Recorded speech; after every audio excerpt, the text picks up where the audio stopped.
Hello guys, welcome back to 77 Kannada tarot reading. ಇವತ್ತಿನ tarot card ರೀಡಿಂಗ್ಗೆ ನಿಮ್ಮೆಲ್ಲರಿಗೂ ವೆಲ್ಕಮ್. ಇವತ್ತಿನ ರೀಡಿಂಗಲ್ಲಿ ನೀವು ನಿಮ್ಮ ರಿಲೇಶನ್ಶಿಪ್ಪಲ್ಲಿ ಅಟ್ ಪ್ರೆಸೆಂಟ್ ಯಾವ ಥರ ಸಿಚುವೇಶನ್ ಗೋತ್ರೂ ಹೋಗ್ತಿದ್ದೀರಾ, ನಿಮ್ಮ ರಿಲೇಶನ್ಶಿಪ್ಪಲ್ಲಿ ಏನೆಲ್ಲ ನಡೀತಾ ಇದೆ ಅಂತ ಹೇಳಿ ಒಂದು ಲವ್ ರೀಡಿಂಗ್ ಮಾಡ್ತಿದ್ದೀನಿ. ಇದು ಪ್ಯೂರ್ಲಿ ಲವ್ ರೀಡಿಂಗ್. ನಿಮ್ಮ ಒಂದು ಎನರ್ಜಿ ಯಾವ ಥರ ಇದೆ, ನಿಮ್ಮ ಪರ್ಸನ್ ಎನರ್ಜಿ ಯಾವ ಥರ ಇದೆ, ಆ್ಯಂಡ್ ಯಾವುದಾದ್ರೂ ಥರ್ಡ್ ಪಾರ್ಟಿ ಸಿಚುವೇಶನ್ ಹೋಗ್ತಾ ಇದೆಯಾ ಅಂತ ಹೇಳಿ ಚೆಕ್ ಮಾಡ್ತಾ ಇದ್ದೀನಿ. ಆ್ಯಂಡ್ ಕಾರ್ಡನ್ನು ಮೊದಲು ಕ್ಲೆನ್ಸ್ ಮಾಡಿಕೊಂಡು ಅದಾದಮೇಲೆ ಕಾರ್ಡ್ ಶಫಲಿಂಗ್ನ ಸ್ಟಾರ್ಟ್ ಮಾಡಿದ್ದೀನಿ.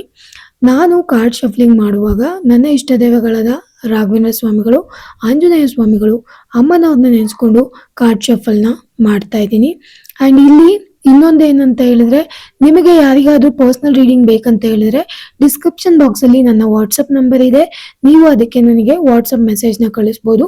ಅದು ಪೇಯ್ಡ್ ಕನ್ಸಲ್ಟೇಷನ್ ಆಗಿರುತ್ತೆ. ಆ್ಯಂಡ್ ಇಲ್ಲಿ ಬಂದ್ಬಿಟ್ಟು ನಾನು ಇವತ್ತಿನ ಒಂದು ರೀಡಿಂಗ್ ನೀವು ಆಲ್ರೆಡಿ ತಮಿಳಲ್ಲಿ ನೋಡಿರೋ ಥರ ನಿಮ್ಮ ಒಂದು ರಿಲೇಶನ್ಶಿಪ್ಪಲ್ಲಿ ಏನೆಲ್ಲ ಗೋತ್ರು ಹೋಗ್ತಿದ್ದೀರಾ ಅಂತ ಹೇಳಿ ರೀಡಿಂಗ್ ಮಾಡ್ತಿದ್ದೀನಿ ಅಟ್ ಪ್ರೆಸೆಂಟ್. ಇದು ಸಿಚುವೇಶನಲ್ ಕಾರ್ಡ್ಸ್ ಆಗಿರುತ್ತೆ. ಆ್ಯಂಡ್ ಆಲ್ಸೋ ನೀವು ನಿಮ್ಮ ವ್ಯಕ್ತಿಯ ಹೆಸರನ್ನ ನೋಡಿಕೊಂಡು, ವ್ಯಕ್ತಿಯ ಹೆಸರನ್ನ ಹೇಳ್ಕೊಂಡು, ಇಲ್ಲ ಅವ್ರ ಮುಖನ ನೆನಪಿಸ್ಕೊಂಡು ಈ ರೀಡಿಂಗ್ಸ್ನ ನೋಡ್ಬೋದು. ನಿಮ್ಮ ಇಷ್ಟ ದೈವಗಳನ್ನ ನೆನಪಿಸ್ಕೊಂಡು ರೀಡಿಂಗ್ಸ್ನ ನೋಡಿ. ಕಾರ್ಡ್ ಶಫಲ್ ಮಾಡುವಾಗ ಅಷ್ಟೊಂದು ಕಂಫರ್ಟಬಲ್ ಆಗಿ ನನಗೆ ಫೀಲ್ ಆಗ್ತಾ ಇಲ್ಲ, ತುಂಬಾ ಡಿಸ್ಟರ್ಬೆನ್ಸ್ ಅನ್ನೋ ಥರ ಫೀಲ್ ಆಗ್ತಾ ಇತ್ತು. ಆ್ಯಂಡ್ ನೋಡೋಣ ಏನೆಲ್ಲ ಬರುತ್ತೆ ಯೂನಿವರ್ಸ್ ಕಡೆಯಿಂದ, ಏಂಜಲ್ಸ್ ಕಡೆಯಿಂದ ಮತ್ತು ದೇವ್ರ ಕಡೆಯಿಂದ ನಿಮಗೆ ಏನೆಲ್ಲ ಮೆಸೇಜಸ್ ಇದೆ ಅಂತ ಹೇಳಿ ನೋಡೋಣ.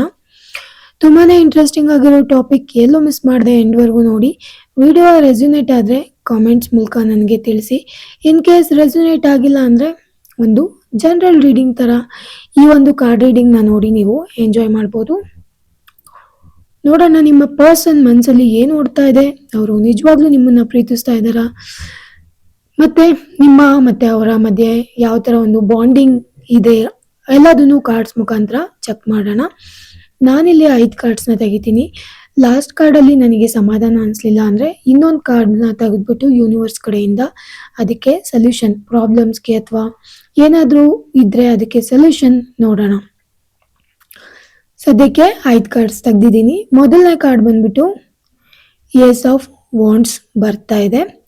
ಇಲ್ಲಿ ನನಗೆ ಏಸ್ ಆಫ್ ವಾಂಡ್ಸು ಫೈರ್ ಎಲಿಮೆಂಟ್ಸ್ ಇರುವಂಥ ರಾಶಿಗಳು ಕಾಣಿಸ್ತಾ ಇದ್ದಾರೆ, ರೀಡಿಂಗ್ನ ನೋಡ್ತಾ ಇದ್ದಾರೆ ಅಂತ ಅನ್ನಿಸ್ತಾ ಇದೆ.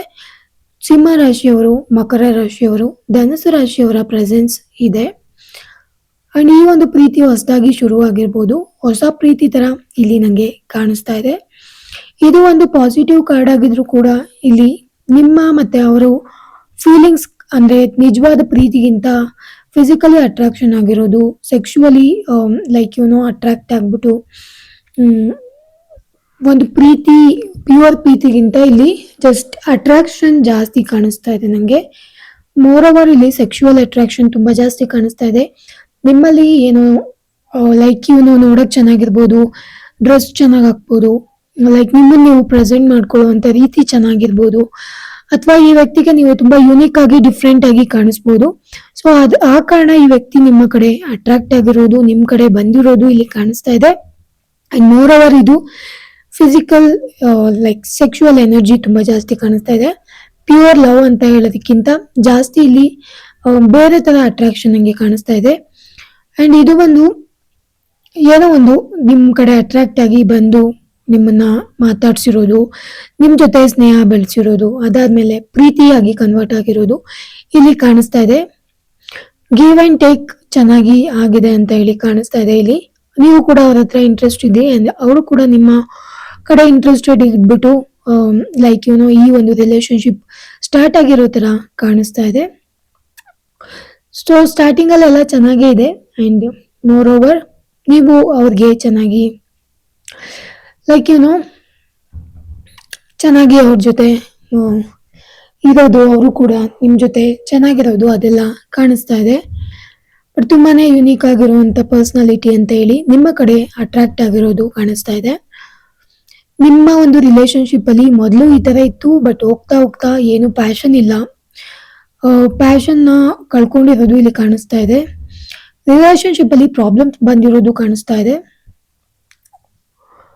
ಓಕೆ, ನೋಡೋಣ ನೀನು ನೆಕ್ಸ್ಟ್ ಏನೆಲ್ಲ ಬರುತ್ತೆ ಅಂತ ಹೇಳಿ. ಸ್ಟಾರ್ಟಿಂಗಲ್ಲಿ ಸಮಾಧಾನಕರವಾಗಿ ಹೋಗ್ತಿದ್ದಂತಹ ರಿಲೇಶನ್ಶಿಪ್ಪು ಹೋಗ್ತಾ ಹೋಗ್ತಾ ಇಂಟ್ರೆಸ್ಟ್ ಕಳ್ಕೊಂಡಿರೋದು ಕಾಣಿಸ್ತಾ ಇದೆ. ತನಗೇನು ಬೇಕಾಗಿತ್ತು ಅದು ಸಿಕ್ಕಾದ್ಮೇಲೆ ಈ ಪರ್ಸನ್ ನಿಮ್ಮ ಕಡೆ ಒಂದು ಅಟ್ರಾಕ್ಷನ್ ಕಮ್ಮಿ ಆಗಿರೋದು, ಇಂಟ್ರೆಸ್ಟ್ ಕಡಿಮೆ ಆಗಿರೋದು, ನಿಮ್ಮ ಕಡೆ ತೋರಿಸ್ತಿರುವಂಥ ಒಂದು ಆಸಕ್ತಿನ ಕಳ್ಕೊಂಡಿರೋದು ಇಲ್ಲಿ ಕಾಣಿಸ್ತಾ ಇದೆ. ಆಲ್ ಆಫ್ ಸಡನ್ ಪ್ರಾಬ್ಲಮ್ಸ್ಗಳನ್ನ ಹೇಳ್ಕೊತ ಬಂದಿರೋದು, ನೀ ಹಂಗೆ ನೀ ಹಿಂಗೆ ಅಂತ ಹೇಳಿ. ಅಂಡ್ ಇಲ್ಲದೆ ಇರೋ ಪ್ರಾಬ್ಲಮ್ಸ್ ಎಲ್ಲ ನಿನ್ನ ಮೇಲೆ ಹೇಳ್ತಾ ಇರೋದು ಕೂಡ ಕಾಣಿಸ್ತಾ ಇದೆ. ನಿಮ್ಮನ್ನ ಅವಾಯ್ಡ್ ಮಾಡೋದಕ್ಕೆ ಟ್ರೈ ಮಾಡಿರೋದು ಕೂಡ ಇಲ್ಲಿ ಕಾಣಿಸ್ತಾ ಇದೆ. ಇದೊಂದು ಪಾಸಿಟಿವ್ ಕಾರ್ಡ್ ಆಗಿದ್ರು ಕೂಡ ರಿಲೇಶನ್ಶಿಪ್ ಅಲ್ಲಿ ಲೈಕ್ ಲಾಸ್ ಆಫ್ ಇಂಟ್ರೆಸ್ಟ್ ತೋರಿಸುತ್ತೆ, ಸೆಕ್ಷುವಲ್ ಎನರ್ಜಿ ತೋರಿಸುತ್ತೆ ಅಂಡ್ ನಿಮ್ಮ ಮೇಲೆ ಪ್ರಾಬ್ಲಮ್ಸ್ನ ಆಗ್ತಿರೋದು ಕಾಣಿಸ್ತಾ ಇದೆ. ಸೆಕೆಂಡ್ ಕಾರ್ಡ್ ಬಂದ್ಬಿಟ್ಟು ತ್ರೀ ಆಫ್ ಕಪ್ಸ್ ಬಂದಿದೆ. ಸೊ ತ್ರೀ ಆಫ್ ಕಪ್ಸ್ ಬಂದ್ಬಿಟ್ಟು ಡೆಫಿನೆಟ್ಲಿ ಇಲ್ಲೊಂದು ಥರ್ಡ್ ಪಾರ್ಟಿ ಸಿಚುವೇಶನ್ ಇದೆ. ಥರ್ಡ್ ಪಾರ್ಟಿಗೋಸ್ಕರ ನಿಮ್ಮನ್ನ ಇವರು ದೂರ ಇಟ್ಟಿರೋದು, ನಿಮ್ಮಿಂದ ದೂರ ಹೋಗ್ತಿರೋದು ಇಲ್ಲಿ ಕಾಣಿಸ್ತಾ ಇದೆ. ನಿಮ್ಮಲ್ಲಿ ಇಲ್ಲದೆ ಇರೋದೇನೋ ಒಂದು ಆ ಪರ್ಸನ್ ಇಂದ ಪಡ್ಕೊಳ್ಬೋದು ಅಂತ ಹೇಳಿ ಅಂದ್ಕೊಂಡು ನಿಮ್ಮಿಂದ ದೂರ ಹೋಗ್ತಾ ಇರೋದು ಇಲ್ಲಿ ಕಾಣಿಸ್ತಾ ಇದೆ. ಡೆಫಿನೆಟ್ಲಿ ಫ್ಲರ್ಟ್ ಮಾಡಿರೋದು, ನಿಮ್ಮ ಜೊತೆ ಇದ್ದಾಗಲೇ ಫ್ಲರ್ಟ್ ಮಾಡಿರೋದು ಕಾಣಿಸ್ತಾ ಇದೆ. ಅವ್ರ ಜೊತೆ ಚೆನ್ನಾಗಿದ್ದಾರೆ, ಅವರ ಕಾಂಟ್ಯಾಕ್ಟ್ ಮಾಡೋದಕ್ಕೆ ಟ್ರೈ ಮಾಡಿರೋದು, ಅವ್ರ ಜೊತೆ ಸೋಷಿಯಲೈಸ್ ಆಗೋದಕ್ಕೆ ಟ್ರೈ ಮಾಡಿರೋದು ಥರ್ಡ್ ಪಾರ್ಟಿ ಜೊತೆ, ಆ ಎಲ್ಲ ಒಂದು ಎನರ್ಜಿಲಿ ಕಾಣಿಸ್ತಾ ಇದೆ. ಇವರು ರಿಲೇಶನ್ಶಿಪ್ಪಲ್ಲಿ ಯಾವುದೇ ಥರ ಸೀರಿಯಸ್ ಆಗಿ ನಿಮಗೆ ನಡ್ಕೊಂಡಿಲ್ಲ, ಯಾವುದೇ ಪ್ರಾಮಿಸ್ನ ಕೊಟ್ಟಿಲ್ಲ, ಯಾವುದೋ ಒಂದು ನೆಕ್ಸ್ಟ್ ಲೆವೆಲ್ಗೆ ನಿಮ್ಮ ಪ್ರೀತಿನ ತಗೊಂಡೋಗೋಕ್ಕೆ ಟ್ರೈ ಮಾಡಿಲ್ಲ. ಥರ್ಡ್ ಪಾರ್ಟಿ ಸಿಚುವೇಶನ್ ಪ್ರೆಸೆಂಟ್ಸ್ ತುಂಬ ಕ್ಲಿಯರ್ ಆಗಿ ಕಾಣಿಸ್ತಾ ಇದೆ. ಫಿಸಿಕಲ್ ಇನ್ವಾಲ್ವ್ಮೆಂಟ್ ಇದೆಯೋ ಇಲ್ಲೋ ಅಂತ ಗೊತ್ತಿಲ್ಲ, ಮೋರ್ ಓವರ್ ಇಲ್ಲಿ ಇಲ್ಲ ಅಂತ ಕಾಣಿಸ್ತಾ ಇದೆ. ಬಟ್ ಅವ್ರ ಜೊತೆ ಫ್ಲರ್ಟ್ ಮಾಡ್ತಿರೋದು ಟೆಕ್ಸ್ಟು, ಮೆಸೇಜು, ಫೋನ್ ಕಾಲ್ಗಳ ಮುಖಾಂತರ ಆ ಒಂದು ಪರ್ಸನ್ ಜೊತೆ ಕಾಂಟ್ಯಾಕ್ಟ್ ಅಲ್ಲಿರೋದು ನೀಟಾಗಿ ಇಲ್ಲಿ ಕಾಣಿಸ್ತಾ ಇದೆ. ಏನೋ ಒಂದು ಎಕ್ಸ್ಪೆಕ್ಟೇಷನ್ ಇಟ್ಕೊಂಡು ಥರ್ಡ್ ಪಾರ್ಟಿ ಜೊತೆ ಕನೆಕ್ಟ್ ಆಗೋದಕ್ಕೆ ಟ್ರೈ ಮಾಡಿರ್ಬೋದು. ಮತ್ತೆ ಗಿವ್ ಮತ್ತೆ ರಿಸೀವಿಂಗ್ ಕಾರ್ಡ್, ಇದು ಒಂಥರ ಹ್ಯಾಪಿ ಕಾರ್ಡು. ಆ ಸೈಡ್ ಹೋದಾಗ ಸ್ವಲ್ಪ ಸಂತೋಷ ಆಗುವಂಥ ಫೀಲಿಂಗ್ಸ್ ಇವ್ರಿಗೆ ಕೊಡ್ಬೋದು. ಸೊ ಇಲ್ಲಿ ನಿಮ್ಮ ಪ್ರೀತಿಯಲ್ಲಿ ಫಸ್ಟು ನಿಮ್ಮ ಜೊತೆ ಇಂಟ್ರೆಸ್ಟ್ ಇದ್ದು ಫಿಸಿಕಲಿ ಅಟ್ರಾಕ್ಟ್ ಆಗಿದ್ದು, ಆಮೇಲೆ ಹೋಗ್ತಾ ಹೋಗ್ತಾ ಇಂಟ್ರೆಸ್ಟ್ ಕಳ್ಕೊಂಡಿರೋದು, ನಿಮ್ಮ ಮೇಲೆ ಪ್ರಾಬ್ಲಮ್ಸ್ಗಳನ್ನ ಹೇಳಿರೋದು, ನಿಮ್ಮಲ್ಲಿ ತಪ್ಪು ಹುಡ್ಕೋ ಪ್ರಯತ್ನ ಮಾಡಿರೋದು, ಅದಾದಮೇಲೆ ಥರ್ಡ್ ಪಾರ್ಟಿ ಕಡೆ ಇಂಟ್ರೆಸ್ಟ್ ಬಂದಿರೋದು, ಫೋನ್ ಕಾಲ್, ಮೆಸೇಜ್, ಇನ್ನೂ ನೆಕ್ಸ್ಟ್ ಲೆವೆಲ್ಗೆ ಹೋಗಿ ಫ್ಲರ್ಟ್ ಮಾಡಿರೋದು, ಇದೆಲ್ಲ ಇಲ್ಲಿ ಕಾಣಿಸ್ತಾ ಇದೆ. ಫಿಸಿಕಲಿ ಇನ್ವಾಲ್ವ್ಮೆಂಟ್ ಅಷ್ಟೊಂದು ಕಾಣಿಸ್ತಾ ಇಲ್ಲ, ಬಟ್ ಕಾಂಟ್ಯಾಕ್ಟ್ ಮಾಡೋದಕ್ಕೆ ಟ್ರೈ ಮಾಡಿರೋದು, ಆ ಕಡೆ ಆಸಕ್ತಿ ತೋರಿಸ್ತಾ ಇರೋದು ಕ್ಲಿಯರ್ ಆಗಿ ಇಲ್ಲಿ ಕಾಣಿಸ್ತಾ ಇದೆ. ಡೆಫಿನೆಟ್ಲಿ ನೀವು ಲೈಕ್ ಯಾರಾದರೂ ಅವರ ಒಂದು ಓಲ್ಡ್ ಫ್ರೆಂಡ್ಸ್ ಇರ್ಬೋದು, ಇಲ್ಲಾಂದರೆ ಅವರ ಒಂದು ಓಲ್ಡ್ ಗೊತ್ತಿರೋವಂಥ ಹುಡುಗ ಇಲ್ಲ ಹುಡುಗಿ ಇರ್ಬೋದು. ಸೊ ಅವ್ರ ಕಡೆ ಇವರಿಗೆ ಅಟ್ರಾಕ್ಟ್ ಆಗಿ ಹೋಗಿರೋದು ಕಾಣಿಸ್ತಾ ಇದೆ. ಅವರನ್ನು ಮೀಟ್ ಕೂಡ ಮಾಡಿದ್ದಾರೆ ಅಂತ ಹೇಳಿ ಅನ್ನಿಸ್ತಾ ಇದೆ. ನಿಮ್ಮ ಒಂದು ರಿಲೇಶನ್ಶಿಪ್ಪಲ್ಲಿ ಅಷ್ಟೊಂದು ಸೀರಿಯಸ್ ಆಗಿ ಈ ವ್ಯಕ್ತಿ ತಗೊಳ್ತಾ ಇಲ್ಲ, ನಿಮ್ಮ ಭಾವನೆಗಳಿಗೆ ಬೆಲೆ ಕೊಡ್ತಾ ಇಲ್ಲ, ನಿಮ್ಮ ಫೀಲಿಂಗ್ಸ್ ಕಡೆ ಯಾವುದೇ ರೆಸ್ಪೆಕ್ಟ್ ಇಲ್ಲ. ನೀವು ನೋವು ಮಾಡ್ಕೊಳ್ತೀರಾ, ನೀವು ಬೇಜಾರಾಗ್ತೀರಾ, ನಿಮಗೆ ಹರ್ಟ್ ಆಗುತ್ತೆ, ಅದೆಲ್ಲದಕ್ಕೂ ಈ ಪರ್ಸನ್ನು ಡೋಂಟ್ ಕೇರ್ ಅನ್ನೋ ಥರ ನಡ್ಕೊಳ್ತಾ ಇದ್ದಾರೆ. ನನಗೇನು, ಅವ್ರು ಹರ್ಟ್ ಮಾಡ್ಕೊಳ್ರಿ, ಆ ಥರ ಒಂದು ಎನರ್ಜಿ ಇಲ್ಲಿ ಕಾಣಿಸ್ತಾ ಇದೆ. ಈ ಪರ್ಸನ್ ತುಂಬ ಜಾಸ್ತಿ, ಒಂದಕ್ಕಿಂತ ಜಾಸ್ತಿ ಜನಗಳ ಮೇಲೆ ಇಂಟ್ರೆಸ್ಟೆಡ್ ಇದ್ದಾರೆ ಅಂತ ಅನ್ನಿಸ್ತಾ ಇದೆ. ಸೊ ಈ ವ್ಯಕ್ತಿ ಸಡನ್ ಆಗಿ ಆಲ್ ಆಫ್ ಸಡನ್ ಯಾವುದಾದ್ರೂ ಪರ್ಸನ್ ಜೊತೆ ಸೇರಿಕೊಂಡ್ರೆ, ಕಾಂಟ್ಯಾಕ್ಟ್ ಮಾಡಿ ಸ್ವಲ್ಪ ಟೈಮ್ ಅವ್ರ ಜೊತೆ ಸ್ಪೆಂಡ್ ಮಾಡಿದ್ಮೇಲೆ ಇವ್ರಿಗೆ ಬೇಜಾರಾಗ್ಬಿಡುತ್ತೆ ಅಂತ ಅನ್ಸುತ್ತೆ. ಸೊ ಈ ವಿಲ್ ಲಾಸ್ ದ ಇಂಟ್ರೆಸ್ಟ್. ಅದಾದಮೇಲೆ ಮತ್ತೆ ಅದೇ ಥರ ಬೇರೊಂದು ಪರ್ಸನ್ನ ಹುಡ್ಕೋದು, ಮತ್ತು ಹೊಸದಾಗಿ ಜನಗಳ ಜೊತೆ ಬೆರೆಯೋದಕ್ಕೆ ಟ್ರೈ ಮಾಡೋದು, ಈ ಥರ ಒಂದು ಪರ್ಸ್ನಾಲಿಟಿ ಕಾಣಿಸ್ತಾ ಇದೆ. ಡೆಫಿನೆಟ್ಲಿ ಈ ಪರ್ಸನು ಒಬ್ಬರಾದ್ಮೇಲೆ ಒಬ್ರ ಮೇಲೆ ಇಂಟ್ರೆಸ್ಟ್ ಕಳ್ಕೊಂಡ್ರೆ ಇನ್ನೊಬ್ರು ಕಡೆ ಹೋಗೋದು, ಆ ಥರ ಒಂದು ಪರ್ಸ್ನಾಲಿಟಿ ಕಾಣಿಸ್ತಿದೆ. ಇವರಿಗೆ ನಿಮಗೆ ಏನಾದರೂ ಚಿಂತೆ ಇಲ್ಲ, ಆಲ್ಸೋ ಡೋಂಟ್ ಕೇರ್ ಅನ್ನೋ ಥರ ಒಂದು ಆಟಿಟ್ಯೂಡ್ ಕಾಣಿಸ್ತಾ ಇದೆ ಇಲ್ಲಿ. ಮನಸ್ಸುಗಳಿಗೆ ಬೆಲೆ ಇಲ್ಲ, ಪ್ರೀತಿಗೆ, ನಿಜವಾದ ಪ್ರೀತಿ ಫೀಲಿಂಗ್ಸ್ಗೆ ಬೆಲೆ ಇಲ್ಲ ಇಲ್ಲಿ. ಸೊ ಅದು ಕ್ಲಿಯರ್ ಆಗಿ ಕಾಣಿಸ್ತಾ ಇದೆ. ಈ ಒಂದು ವ್ಯಕ್ತಿಯ ಆಟಿಟ್ಯೂಡ್ ಅಷ್ಟೊಂದು ಸರಿಯಾಗಿ ಕಾಣಿಸ್ತಾ ಇಲ್ಲ. ನೋಡೋಣ ಥರ್ಡ್ ಕಾರ್ಡ್ ಏನ್ ಬರುತ್ತೆ ಅಂತ ಹೇಳಿ. ಥರ್ಡ್ ಕಾರ್ಡ್ ಬಂದ್ಬಿಟ್ಟು 4 ಆಫ್ ಪೆಂಟಿಕಲ್ಸ್ ಬಂದಿದೆ. ಪೆಂಟಿಕಲ್ಸ್ ಬಂದು ಒಂದು ಹಣದ ಕಾರ್ಡು. ಈ ವ್ಯಕ್ತಿ ಲೈಕ್ ತುಂಬಾನೇ ಕಂಜೂಸ್ ಆಗಿರುವಂತ ಪರ್ಸನ್ ಅಂಡ್ ಮನಿನೇ ಎಲ್ಲ ಇವ್ರಿಗೆ. ಮನಿ ಇದ್ರೆ ನನಗೆ ಎಲ್ಲರೂ ರೆಸ್ಪೆಕ್ಟ್ ಕೊಡ್ತಾರೆ. ಮನಿ ಇತ್ತು ಅಂದ್ರೆ ನನ್ನ ಜೀವನದಲ್ಲಿ ನಾನು ಏನ್ ಬೇಕಂದ್ರೂ ಮಾಡ್ಬೋದು. ಎಲ್ಲ ನನ್ನ ಕಡೆ ಬರ್ತಾರೆ, ನಾ ಹೇಳ್ದಂಗೆ ಕೇಳ್ತಾರೆ. Money is weapon. ನಾನು ನನ್ನ ಜೀವನದಲ್ಲಿ ಮನಿನ ಗಳಿಸ್ಕೊಂಡ್ರೆ ಯಾರು ಬೇಕಾದ್ರೂ ನನಗೆ ಬಂದು ರೆಸ್ಪೆಕ್ಟ್ ಕೊಡ್ತಾರೆ, ಯಾರು ಬೇಕಾದ್ರೂ ನನ್ನ ಜೀವನದಲ್ಲಿ ಬರ್ತಾರೆ. ಮನಿಯಿಂದ ನನ್ನ ಲೈಫಲ್ಲಿ ಟ್ವಿಸ್ಟ್ ಅನ್ನೋದು ಸಿಗತ್ತೆ ಅಂತ ಈ ವ್ಯಕ್ತಿ ಫೀಲ್ ಮಾಡ್ತಾ ಇದ್ದಾರೆ. ಈ ವ್ಯಕ್ತಿ ತಲೆ ಮನಸ್ಸು ಎಲ್ಲ ಮನಿನೇ ತುಂಬಿಕೊಂಡಿದೆ. ಒಂಥರ ಮನಿ ಮೈಂಡ್ ಸೆಟ್ ಇರುವಂತ person. At the same time ಅವರು ಕೆಲಸದಲ್ಲಿ ಏನಾದರೂ ಗೋಲ್ ಇಟ್ಕೊಂಡಿದ್ರೆ ಅದರ ಟುವರ್ಡ್ಸ್ ರೀಚ್ ಆಗೋದಕ್ಕೆ ಟ್ರೈ ಮಾಡ್ತಿದ್ದಾರೆ. ಫಿನಾನ್ಷಿಯಲಿ ಲೈಕ್ ಈ ವ್ಯಕ್ತಿಗೆ ಫಿನಾನ್ಸ್ ಬರ್ತಾ ಇದೆ. ಆ ವ್ಯಕ್ತಿಯ ಒಂದು ಫೈನಾನ್ಸ್ ಕೂಡ ಬೆಟರ್ ಆಗ್ತಾ ಇದೆ. ಬಟ್ ಆದ್ರೆ ಈ ವ್ಯಕ್ತಿ ಯಾವುದೇ ಒಂದು ಹಣನ ಯಾರ ಮೇಲೂ ಸ್ಪೆಂಡ್ ಮಾಡೋದಕ್ಕೆ ಇಷ್ಟಪಡಲ್ಲ. ತುಂಬಾ ಪೊಸೆಸಿವ್ ಆಗ್ತಾರೆ. ತುಂಬಾನೇ ಪರ್ಸನ್ಸ್ನ ಮನೆಗಿಂತ ಜಾಸ್ತಿ ಯಾರೂ ಇಲ್ಲ. ಮನುಷ್ಯರನ್ನು ಬಿಟ್ಟರು ಇವರು ದುಡ್ಡನ್ನ ಬಿಡೋದಕ್ಕೆ ರೆಡಿ ಇಲ್ಲ. ಮೋರ್ ಓವರ್ ಮನಿ ಓರಿಯೆಂಟೆಡ್ ಪರ್ಸನ್. ನಿಮ್ಮ ಮೇಲೂ ಕೂಡ ಯಾವುದೇ ಥರ ಹಣನ ಸ್ಪೆಂಡ್ ಮಾಡೋದಕ್ಕೆ ಇಷ್ಟಪಟ್ಟಿಲ್ಲ.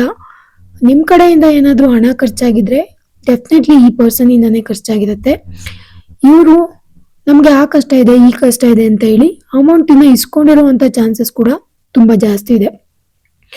ಬಿಕಾಸ್ ಇವರು ಗಳಿಸಿರೋ ಹಣನ ಇವರು ಸ್ಪೆಂಡ್ ಮಾಡೋದಕ್ಕೆ ಇಷ್ಟಪಡಲ್ಲ. ಬೇರೆಯವ್ರ ಕಡೆಯಿಂದ ಹಣ ತೆಗೆದು ಅದನ್ನ ಸ್ಪೆಂಡ್ ಮಾಡೋದಕ್ಕೆ ಇಷ್ಟಪಡುವಂಥ ಪರ್ಸನ್. ತನ್ನ ಒಂದು ಅಮೌಂಟ್ನ ಇವರು ಪ್ರೊಟೆಕ್ಟ್ ಮಾಡ್ತಾರೆ. ಅದಕ್ಕೋಸ್ಕರ ಹಾರ್ಡ್ ವರ್ಕ್ ಕೂಡ ಮಾಡುವಂಥ ಒಂದು ಪರ್ಸ್ನಾಲಿಟಿ. ಹಣನ ಗಳಿಸೋದೇ ಇವರ ಜೀವನದ ಪರಮೋದ್ದೇಶ. ಆ ಥರ ಅವರು ಫೀಲ್ ಮಾಡಿದ್ದಾರೆ. ನಾನು ನನ್ನ ಸ್ಟೇಟಸ್ನ ಚೆನ್ನಾಗಿ ಮಾಡ್ಕೋಬೇಕು, ನನ್ನ ಒಂದು ಆಸ್ತಿ ಅಂತಸ್ನ ಜಾಸ್ತಿ ಮಾಡ್ಕೋಬೇಕು, ನನ್ನ ಹತ್ರ ಅಮೌಂಟ್ ಇರಬೇಕು, ಈ ಥರ ಕಾರ್ನೇ ಹಾಕ್ಬೇಕು, ಈ ಥರ ಕಾರೇ ತಗೊಳ್ಬೇಕು, ಈ ಥರ ಬಟ್ಟೆಗಳನ್ನೇ ಹಾಕ್ಬೇಕು, ಇದೇ ಥರ ಬ್ರಾಂಡೆಡ್ ಶೂಸ್ಗಳನ್ನೇ ಹಾಕ್ಬೇಕು, ಇದೇ ಥರ ಜ್ಯುವೆಲ್ಲರ್ಸ್ನೆಲ್ಲ ವೇರ್ ಮಾಡಬೇಕು, ಈ ಥರ ಒಂದು ಮೈಂಡ್ ಸೆಟ್ ಇರುವಂಥ ಪರ್ಸನ್ನು. ಇದೆಲ್ಲದನ್ನ ನೋಡಿದ್ರೆ ಜನ ನನಗೆ ಬೆಲೆ ಕೊಡ್ತಾರೆ, ಅದರಿಂದ ನನಗೆ ಖುಷಿ ಆಗುತ್ತೆ ಅಂತ ಹೇಳಿ ಮನಿನೇ ಒಂದು ವೆಪನ್ ಥರ ಹಿಡ್ದಿಟ್ಕೊಂಡಿದ್ದಾರೆ.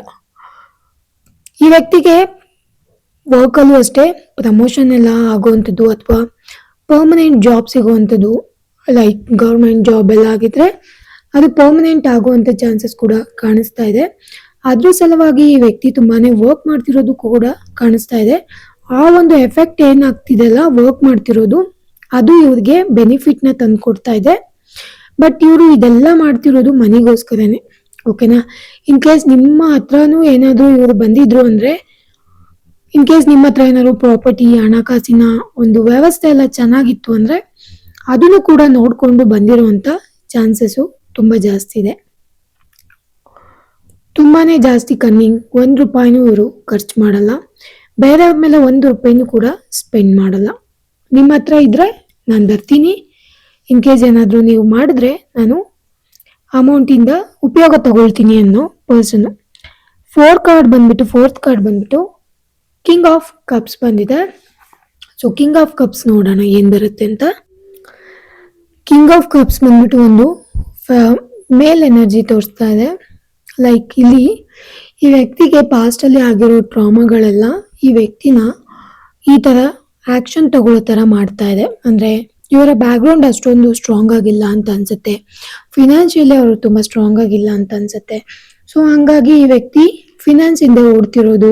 ಇವಾಗ ಏನೇ ಆಕ್ಷನ್ ತಗೊಂಡ್ರು ಕೂಡ ಫೈನಾನ್ಸ್ ರಿಲೇಟೆಡ್ ನನಗೆ ಎಲ್ಲಿ ಅಮೌಂಟ್ ಸಿಗುತ್ತೋ ಅಲ್ಲಿ ನಾನು ಇರ್ತೀನಿ ಅನ್ನೋ ತರ ಮೈಂಡ್ ಸೆಟ್ ನ ಬೆಳೆಸ್ಕೊಂಡಿದ್ದಾರೆ.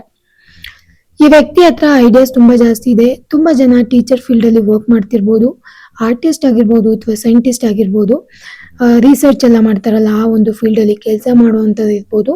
ಅಟ್ ದ ಸೇಮ್ ಟೈಮ್ ಈ ವ್ಯಕ್ತಿ ಸ್ವಲ್ಪ ಸೆನ್ಸಿಟಿವ್ ಕೂಡ ಇದ್ದಾರೆ. ಜನ ಜೊತೆ ಬೆರೆಯೋದಕ್ಕೆ ತುಂಬಾ ಇಷ್ಟಪಡ್ತಾರೆ.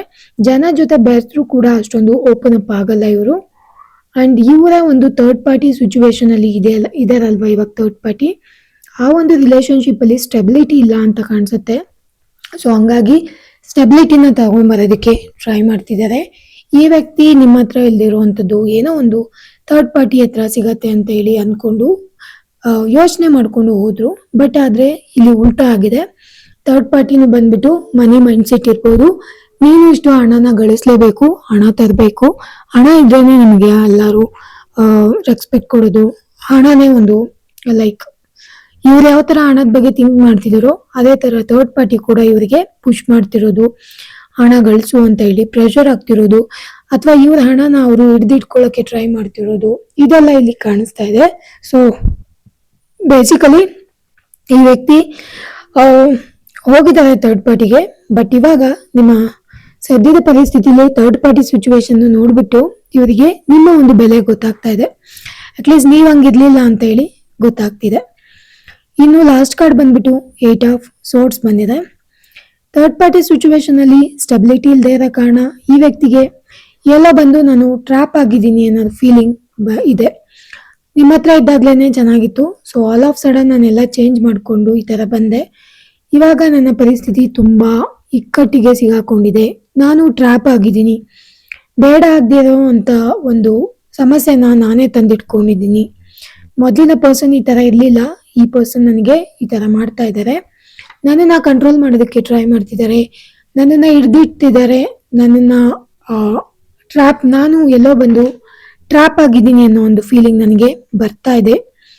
ತುಂಬಾ ಸ್ಟ್ರೆಸ್ ಆಗಿದ್ದಾರೆ, ತುಂಬಾ ಟಯರ್ಡ್ ಆಗಿದ್ದಾರೆ, ಅಂಡ್ ಆಲ್ ಆಫ್ ಸಡನ್ ಎಲ್ಲದನ್ನು ಲೈಕ್ ಟ್ರ್ಯಾಪ್ ಆಗಿದ್ದೀನಿ ಅನ್ನೋ ತರ ಒಂದು ಎನರ್ಜಿ ಕಾಣಿಸ್ತಾ ಇದೆ ಇಲ್ಲಿ. ಮೇ ಬಿ ಥರ್ಡ್ ಪಾರ್ಟಿ ತುಂಬಾನೇ ಪ್ರೆಷರ್ ಆಗ್ತಿರೋದ್ರಿಂದ ಈ ವ್ಯಕ್ತಿ ತುಂಬಾ ಜಾಸ್ತಿ ಹಾರ್ಡ್ ವರ್ಕ್ ಮಾಡ್ತಿರ್ಬೋದು, ಇಲ್ಲ ವರ್ಕ್ ಪ್ಲೇಸ್ ಅಲ್ಲಿ ಈ ವ್ಯಕ್ತಿಗೆ ತುಂಬಾ ಜಾಸ್ತಿ ಕೆಲಸಗಳನ್ನ ಕೊಡ್ತಿರ್ಬೋದು. ರಿಲೇಶನ್ಶಿಪ್ ಅಲ್ಲಿ ಯಾವುದೇ ತರ ಗ್ರೋತ್ ನನಗೆ ಕಾಣಿಸ್ತಾ ಇಲ್ಲ ಥರ್ಡ್ ಪಾರ್ಟಿ ಜೊತೆ. ಅವರು ಎಲ್ಲದನ್ನು ಸರಿ ಮಾಡೋದಕ್ಕೆ ಟ್ರೈ ಮಾಡ್ತಿದ್ದಾರೆ, ಬಟ್ ರಿಸಲ್ಟ್ ಏನು ಬರ್ತಾ ಇಲ್ಲ. ಅವ್ರ ಕಡೆಯಿಂದ ಏನೇನಾಗುತ್ತೆ ಎಲ್ಲ ಪಾಸಿಬಿಲಿಟೀಸ್ನು ಮಾಡ್ತಾ ಇದ್ದಾರೆ, ಬಟ್ ಆದ್ರೆ ಯಾವುದೇ ತರ ಗ್ರೋತ್ ನಾನಿಲ್ಲಿ ನೋಡ್ತಾ ಇಲ್ಲ ಥರ್ಡ್ ಪಾರ್ಟಿ ಸಿಚುವೇಶನ್ ಅಲ್ಲಿ. ಫಿನಾನ್ಷಿಯಲಿ ಲೋನ್ ಮಾಡ್ಕೊಂಡಿರೋದು, ಅವರು ಫಿನಾನ್ಷಿಯಲಿ ಟೈಟ್ ಆಗಿರೋದು ಕಾಣಿಸ್ತಾ ಇದೆ. ಮೆಂಟಲಿ ಕೂಡ ಸ್ಟಕ್ ಆಗಿದ್ದಾರೆ, ಫ್ರಸ್ಟ್ರೇಟೆಡ್ ಆಗಿದ್ದಾರೆ. ಇವ್ರಿಗೆ ಯಾವ ತರ ಅನ್ಸ್ತಿದೆ ಅಂದ್ರೆ ಇವಾಗ ಜನ ನನ್ನ ಸುತ್ತ ಇದ್ದಾರೆ, ಎಲ್ಲರೂ ಇದ್ದಾರೆ, ಬಟ್ ಯಾರೂ ಇಲ್ಲ. ನಿಮ್ಮ ಒಂದು ಬೆಲೆ ಈ ಪರ್ಸನ್ಗೆ ಇವಾಗ ಗೊತ್ತಾಗ್ತಿದೆ ಅಂತ ಹೇಳಿ ಅನ್ಸುತ್ತೆ. ದುಡ್ಡಿಗೋಸ್ಕರನೇ ಬಿಟ್ಟು ನಿಮ್ಮನ್ನ ಬಂದಿದ್ರೆ ಡೆಫಿನೆಟ್ಲಿ ನೀವೆಷ್ಟು ಹೆಲ್ಪ್ ಮಾಡ್ತಿದ್ರಿ, ನಿಮ್ಮ ಪರ್ಸನಾಲಿಟಿ ಯಾವ ತರ ಇತ್ತು, ನೀವು ಮನಿ ಮೈಂಡ್ ಸೆಟ್ ಎಲ್ಲ ಇಲ್ಲಿ ಗೊತ್ತಾಗ್ತಿದೆ. ನಿಮ್ಮ ಒಂದು ನಿಸ್ವಾರ್ಥ ಪ್ರೀತಿ ಕೂಡ ಇಲ್ಲಿ ಗೊತ್ತಾಗ್ತಿದೆ ಅವ್ರಿಗೆ. ನೀವು ಒಂದು ಒಂದು ಮಗುಗೆ ತಾಯಿ ಯಾವ ತರ ಪ್ರೀತಿ ಮಾಡ್ತಾರೆ ಆ ತರ ಪ್ರೀತಿ ತೋರಿಸ್ತಿದ್ರಲ್ವಾ, ಯಾವುದೇ ಒಂದು ಎಕ್ಸ್ಪೆಕ್ಟೇಷನ್ ಇಲ್ಲದೆ. ಆ ಒಂದು ರಿಯಲೈಸ್ ಈ ಪರ್ಸನ್ಗೆ ಇವಾಗ ಆಗ್ತಾ ಇದೆ. ಈ ವ್ಯಕ್ತಿ ಯಾರ ಜೊತೆನೂ ಏನ್ ಶೇರ್ ಮಾಡೋಕ್ಕೂ ಇಷ್ಟ ಇಲ್ಲ. ಥರ್ಡ್ ಪಾರ್ಟಿ ಜೊತೆ ನಾನು ಚೆನ್ನಾಗೇ ಇದ್ದೀನಿ ಅಂತ ಶೋ ಆಫ್ ಮಾಡ್ತಿದ್ದಾರೆ, ಆದ್ರೆ ಒಳಗಡೆ ಅವರು ಸ್ವಲ್ಪನೂ ಕೂಡ ಚೆನ್ನಾಗಿಲ್ಲ, ಶಾಂತಿಯಿಂದ ಇಲ್ಲ, ನೆಮ್ಮದಿಯಿಂದ ಇಲ್ಲ. ಥರ್ಡ್ ಪಾರ್ಟಿ ಜೊತೆ ಬಂದು ನಾನು ಸಿಗಾಕೊಂಡಿದ್ದೀನಿ ಅನ್ನೋ ಫೀಲಿಂಗ್ಸ್ ಅವ್ರ ಮನಸ್ಸಲ್ಲಿ ಇದೆ. ಈ ವ್ಯಕ್ತಿ ಬೇಕಂದ್ರೆ ಯಾರಾದ್ರೂ ಹೆಲ್ಪ್ ತಗೋಬಹುದು, ಯಾರ್ದಾದ್ರೂ ಹೆಲ್ಪ್ ಅನ್ನ ಕೇಳಿ ತಗೋಬಹುದು, ಫ್ರೆಂಡ್ಸು, ಫ್ಯಾಮಿಲಿ ಮೆಂಬರ್ಸು. ಬಟ್ ಈ ವ್ಯಕ್ತಿ ತಗೊಳ್ಳೋದಕ್ಕೆ ರೆಡಿ ಇಲ್ಲ. ಅವರ ಒಂದು ಪರ್ಸನಲ್ ಲೈಫ್ ಅಲ್ಲಿ ಏನು ಹೋಗ್ತಾ ಇದೆ ಅದನ್ನ ಯಾರ ಜೊತೆನೂ ಶೇರ್ ಮಾಡೋದಕ್ಕೆ ಇಷ್ಟ ಇಲ್ಲ, ಎಲ್ಲದನ್ನು ಮುಚ್ಚಿಟ್ಟಿದ್ದಾರೆ. ಈ ವ್ಯಕ್ತಿಗೆ ಹೇಳ್ಕೊಳ್ಬೇಕು ಅಂತ ಮನ್ಸಿದೆ, ಬಟ್ ಆದ್ರೆ ಎಲ್ಲೋ ಒಂದ್ ಕಡೆ ಹೇಳ್ಕೊಳ್ಬಾರ್ದು. ಹೇಳ್ಕೊಂಡ್ರೆ ಜನ ನನ್ನ ಜೊತೆ ಕೇಳಿಸ್ಕೋತಾರೆ, ಬಟ್ ಆದ್ರೆ ಲೇಟರ್ ಆನ್ ನಗ್ತಾರೆ ನನ್ನ ಮೇಲೆ, ನನ್ನ ಒಂದು ಜೀವನನ ಹಾಸ್ಯ ಮಾಡ್ತಾರೆ ಅಂತ ಹೇಳಿ ಈ ವ್ಯಕ್ತಿ ಎಲ್ಲೂ ಯಾನೂ ಹೇಳ್ಕೊತಾ ಇಲ್ಲ. ಥರ್ಡ್ ಪಾರ್ಟಿ ಸಿಚುವೇಶನ್ ಅಲ್ಲೂ ಚೆನ್ನಾಗಿಲ್ಲ, ಮನೆಯಿಂದ ಓಡ್ತಾ ಇದ್ದಾರೆ. ನಿಮ್ಮ ಬೆಲೆ ಇವಾಗ ಗೊತ್ತಾಗಿದೆ, ಅವ್ರು ಮಾಡಿರೋ ಕರ್ಮಗಳು ಅವರಿಗೆ ರಿಟರ್ನ್ ಹೋಗಿ ಸೇರ್ತಾ ಇದೆ. ಸೊ ಗೈಸ್, ಇದು ಒಂದು ಇವತ್ತಿನ ಒಂದು ರಿಲೇಶನ್ಶಿಪ್ ರೀಡಿಂಗ್ ಆಗಿತ್ತು. ಎಷ್ಟು ಜನಕ್ಕೆ ರೆಸಿನೇಟ್ ಆಯ್ತು ಅಂತ ಹೇಳಿ ಕಾಮೆಂಟ್ ಮಾಡಿ ತಿಳಿಸಿ. ಇನ್ ಕೇಸ್ ರೆಸಿನೇಟ್ ಆಗಿಲ್ಲ ಅಂದ್ರೆ ಒಂದು ಜನರಲ್ ರೀಡಿಂಗ್ ತರ ನೋಡಿ ಇದನ್ನ ಎಂಜಾಯ್ ಮಾಡಿ. ಪರ್ಸನಲ್ ಕನ್ಸಲ್ಟೇಷನ್ಗೆ ಡಿಸ್ಕ್ರಿಪ್ಷನ್ ಬಾಕ್ಸ್ ಅಲ್ಲಿ ನಂಬರ್ ಇದೆ. Thank you so much guys, video ಸಂಪೂರ್ಣವಾಗಿ ನೋಡಿದ್ದಕ್ಕೆ.